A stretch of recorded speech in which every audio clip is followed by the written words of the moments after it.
not everywhere on the planet has an employment problem. Okay? The West has an employment problem. India has an employment problem. But there are many countries in the world that don't really have an employment problem. China certainly doesn't have an employment problem. Vietnam doesn't have an employment problem. So there are places on the planet that are not struggling with unemployment. There's a reason. If you look at the United States in the 1940s, 50s and 60s, they were the center of global production. Anything that was made, cars, washing machines, TVs, all made in the United States. Production moved from the United States, it went to Korea, it went to Japan, eventually it went to China. And if you look today, China is dominating global production. You go to India, you look at the phones, you look at the furniture, you look at clothes, you see on the back, made in China. It's a fact, right? So what has happened? The West, America, Europe, India has given up on the idea of production and they've handed it to China. The act of production creates jobs.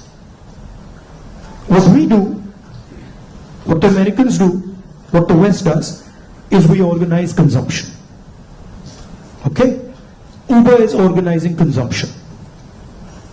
Okay? Foxconn is organizing production. Mahindra organizes production. Bajaj organizes production. These are the guys who create the jobs. And that is the problem. You're never going to employ India using IT, using consumption. It's not going to happen. So India has to think about the act of production and organizing production. And India has to, it's not acceptable that India simply says, okay, manufacturing, what you call manufacturing or production is going to be the preserve of the Chinese, it's going to be the preserve of the Vietnamese, it's going to be the preserve of the Bangladeshis. Right? Bangladesh completely outcompetes us in textiles. Regardless of the problems they're facing right now, they wiped us off. They wiped us clean in textiles. Right? So we have to reimagine how to produce in a democratic environment. Until we do that, we will face high levels of unemployment. And frankly, it's not sustainable. So you're going to see that if we carry on down this path of forgetting about manufacturing, you're going to see massive social problems coming in India and in the United States and in Europe. Right? And the polarization of our politics is because of this.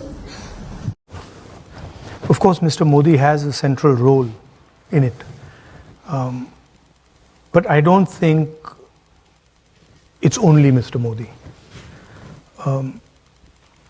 And I also don't think that it started in 2014. The general dynamics, the architecture and the forces that eventually got Mr. Modi are older. They just combined well in 2014. And I think India has had this fight. Modern India has had it embedded in it, the fight